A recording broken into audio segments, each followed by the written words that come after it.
Saudara Lun, viral di media sosial pengendara mobil dengan ugal menyalip kendaraan di sebuah jalan tol. Dalam keterangan video itu disebutkan kejadian itu terjadi pada Sabtu 4 Maret 2023. Tampak dalam video itu pengendara mobil tidak terima diklakson. Alhasil si pengendara itu menyalip dan menepikan mobil si perekam video. Belum diketahui apa motif pelaku tersebut.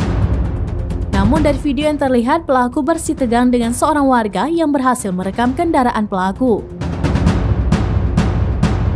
Dari informasi yang didapat, perekam telah melaporkan kejadian tersebut ke Polres Bogor.